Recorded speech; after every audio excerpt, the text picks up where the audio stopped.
Hey guys, Tom here from the Investing with Tom YouTube channel. Welcome back to the channel. If you enjoyed today's video, hit like, hit subscribe, and that way you can see future videos as well. So this is the second video in our sort of two-part series on Pabrai's 10 Commandments of Investment Management. If you haven't seen the first part, I'll leave a link up here so that you can go check that out first before you watch part 2. And the other thing I will just mention is I'm going to leave a few links down in the description. So the first one is the link to the full original video of the talk that Pabrai gave on this topic.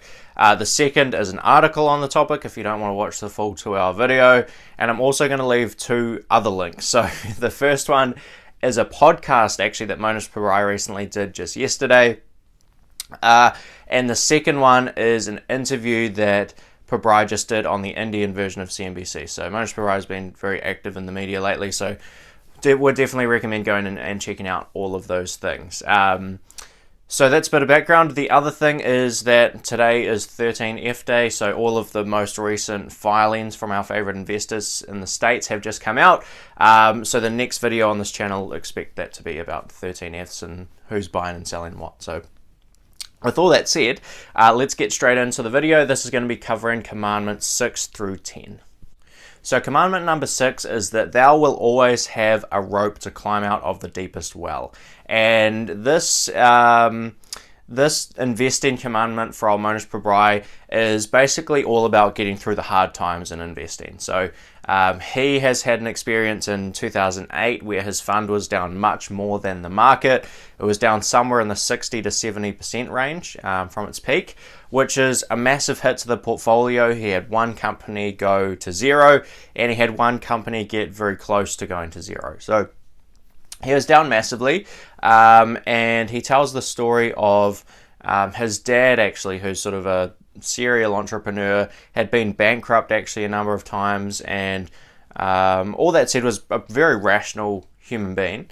But regardless of how rational he was actually getting in this sort of like Indian fortune teller that he was paying money when they had no money left to pay for this guy to come in and tell him how great his next business was going to be and all this stuff. And Mohnish sort of finally got to the point where he had enough courage to ask his father what the heck he was doing. And he told Mohnish Pabrai that, you know, he was deep in a well and he needed a rope to pull him out. He needed someone to give him a bit of hope that, you know, the future would be better than what's happening today. And Mohnish thinks you should have a rope in investing as well. So one of our earlier commandments was thou shalt never use Excel. Mohnish Pabrai's rope is actually Excel. So what he did in 2007, 2008 when his portfolio was just getting hammered was he sat down and did some basic valuations on the companies in his portfolio, and what he found that the intrinsic values were substantially higher than the current market values. So it gave him the wherewithal to carry on, to hold those stocks, to not do anything stupid, continue what he was doing, and it worked out very well in the following years. He made many multiples on his money and a lot of investments that he was able to pick up at those very cheap prices. So that's commandment number 6, always have a rope to pull you out of even the deepest well. So commandment number 7 is thou shalt be singularly focused like Arjuna. And if you've read Mohnish Pabrai's book, Arjuna is his story is told in the Dando Investor. And basically how this relates to business is that you want to be singularly focused on the performance of businesses. You don't want to get caught up in trying to time markets or make market calls, or get too caught up in all the noise and news that we often get in investing. You want to be singularly focused on businesses. And Arjuna was basically singularly focused as an archer. So the story is told of a group of people that were sort of being trained in archery to shoot this fish through the eye. And when the other people were getting ready to take their shot, the instructor would ask them, you know, what can they see when they're lining up their target? And they said, you know, I can see a fish. Or some of them said, I can see an eye. And those people weren't sort of ready to take the shot, I guess, whereas Arjuna could only see the center of the eye. That's all he could see. He was singularly focused on the one point that he wanted to hit. shot the arrow straight through the eye of the fish. So that's what we want to do in investing. We want to be singularly focused on just business performance. That is where our time is best spent. Commandment number 8 is thou shall never short a stock. And for those of you who don't know what shorting a stock means, it's essentially a way of betting that the stock is going to go down. And there's a few fundamental reasons why you shouldn't be shorting stocks. The first reason is that the simple maths on risk reward. So the best that a short position can possibly work out is that you double your money. So if a company goes from X price that you start shorting it at all the way down to 0, you make a double. That's sort of best case scenario as a short seller. Worst case scenario is infinite losses and bankruptcy. So when you short a stock, if that stock actually goes up, then you start to lose money. And there is no limit to how high an investment can go. There are certainly limits to how low it can go. It can only go to 0. So you're sort of capping your upside, but you've got unlimited downside. And that's just a bad situation all round. So that's about all there is to it with don't short stocks. And that's commandment number 8. Commandment number 9 is thou shalt never be leveraged. And this is, again, for some simple kind of mathematical reasons.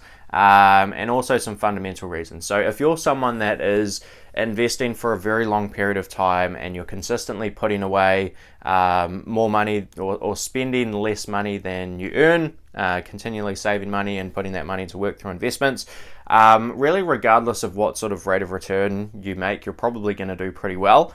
And the only thing that can really kill you along the way is going to 0. Now, introducing leverage into the picture in stock market investing specifically can send you all the way to 0, or at least very close to it. So I often bring up the story of Rick Guerin, who in the 70s had several margin calls on his Berkshire Hathaway stock, sold his Berkshire shares for something like $70 a share. They're now trading at like close to $300,000 a share. So it can force you to sell at rock bottom prices. And it can really get you into trouble if you're using a lot of leverage in the stock market. So that's about as simple as that one is. And let's get on to the next one. So commandment number 10 and final commandment of this 10 from Mohnish Pabrai is thou shalt be a shameless cloner. And this is one of the ones that I have tried to implement in investing and general life kind of as much as I possibly can.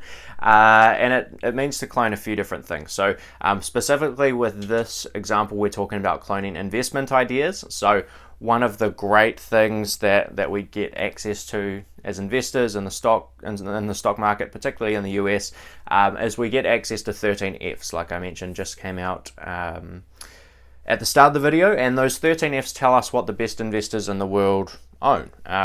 And from our perspective, that is incredibly helpful. So we can go out and see, literally what are the best investors on the face of the earth buying, what are they selling, and we can generate some very, very good ideas. Those are ideas that have gotten through all of the filters of those investors.